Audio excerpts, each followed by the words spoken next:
The newsday continues here on One News Now. I'm Sean Yao. Maynilad advises its customers in Metro Manila and Cavite to prepare for water service interruptions starting today. Justine Punsalang with the details. Nothing beats the hot weather better than swimming. For kids, an inflatable pool is just enough. Problem is, starting today there will be a daily water interruption in Metro Manila and Cavite.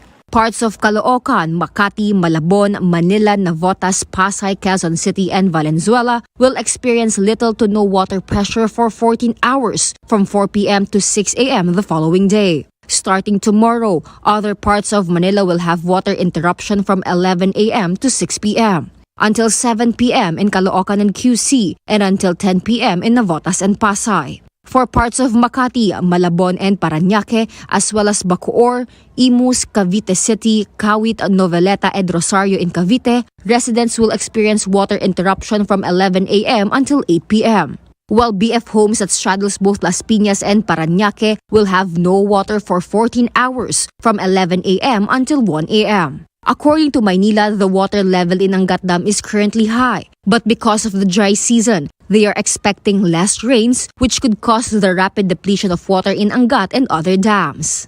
Meron kasing nagbabadya na El Nino na darating, so magiging mas kaunti yung mga pag-ulan na magre-replenish sa ating dams. So kung pakiramdam natin kung wala tayong gagawin para ma-preserve ang ipong tubig sa Angat, baka tuluyang bumagsak ito hanggang sa pagtatapos ng taon. Sa katunayan, mababa na yung water level sa Ipo Dam dahil wala na mga pag-ulan dyan simula pa nitong February. So ang ginawa natin hakbang is a rather drastic conservation measure, but it's something that we felt we had to do at this point para lang masiguro na ma-stretch natin yung available supplies. Residents say they are used to water interruptions. Kailangan ko ihanda yung sarili ko, no choice eh. Kumbaga nasanay na rin kami nung ganyan na nag-interrupt ng tubig eh. Kailangan alisto ka. Kasi kung pakupad-kupad ka, maubusan ka na ng tubig, wala nang tulo alas 6 eh. Nevertheless, they are still bracing for low to water supply by minimizing usage and conserving water. Didilig na ako, tapos naglilinis na ako, tapos magluluto na hanggang hapon na pagkain. And then pagkatapos doon, yung parang yung magagamit kong tubig, yung maiipon ko para sa mawawalan ng tubig. Yung paglalaba twice a week. Bago mawala ng tubig, maligo ka na. Minsan sa gabi habang may tubig, magsasabon na ako ng damit. Tapos babanlawan ko sa madaling araw. Nag-unti-unti ako ng bangus ng pet ng mga apo ko, tapos mga tubig aligo, ilang timbang maliit lang. Minsan nagkupunat. Others rely on water rations from fire volunteers and Maynilad. Others choose to buy from commercial water stations at 5 pesos per container. Maynilad assures the public that they are also doing their part to augment water resources. Ito yung mga tinatawag natin na yung deep well reactivation. So meron kami ngayon na 8 na tinapatakbo, tapos nag-target pa tayo na mag-operate ng 40 more deep wells. And then meron din tayong mga tinatayo na modular treatment plants sa south ito particularly.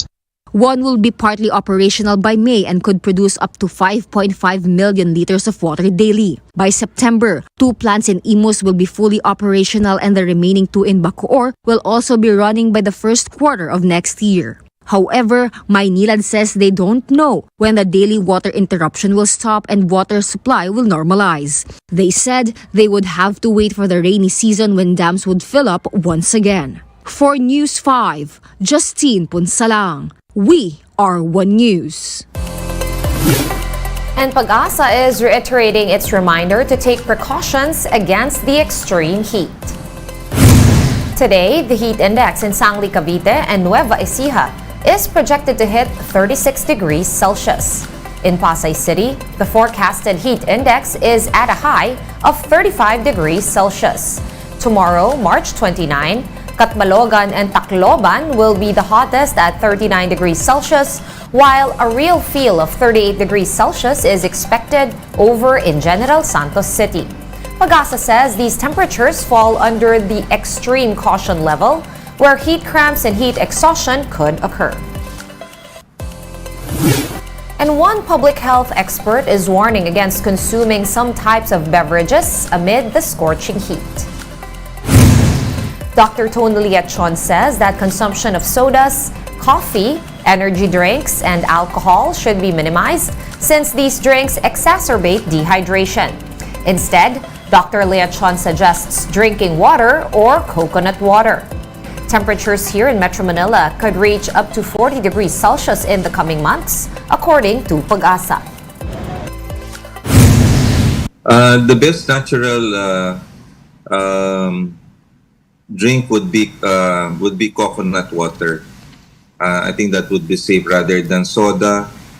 We should avoid soda because of the increased calories, as well as they contain caffeine, which will increase the heart rate. We should also avoid alcohol, as well as too much coffee, because they can actually enhance dehydration because of the caffeine content. And energy drink can also cause some problems as well. One News Now will be back with more stories after this short break. Keep it here.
You're still watching One News Now. I'm Sean Yao.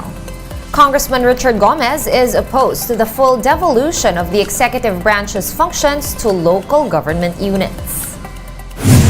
Gomez told the chiefs that not all LGUs have the capacity to manage resources and that only first-class cities will survive the devolution.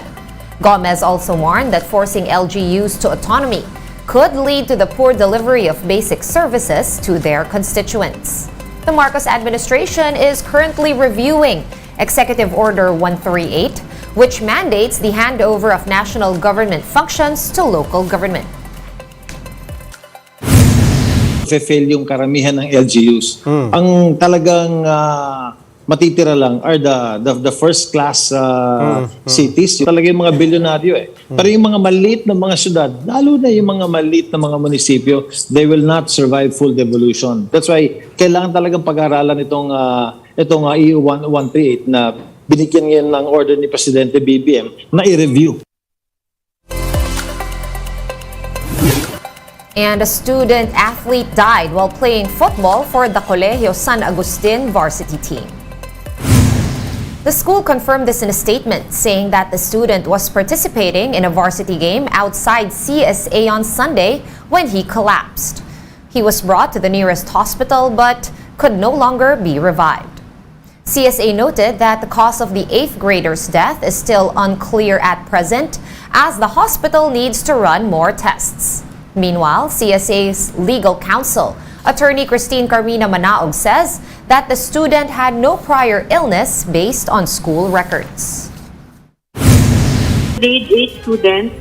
And matagal na rin po siyang naglalaro. Lahat naman po ng ating student athletes nag-undergo po yan ng medical assessment. Here is a quick look at today's other top stories. The Tourism Department will offer alternative livelihood and skills training for some 1,000 frontline workers affected by the Mindoro oil spill. The DOT is also coordinating with the Labor Department so that displaced workers can get assistance through its Tupad program.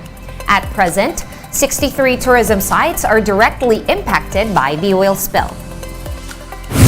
The Philippine National Railways will close down for the Holy Week from April 6 to 9 or from Maundy Thursday to Easter Sunday.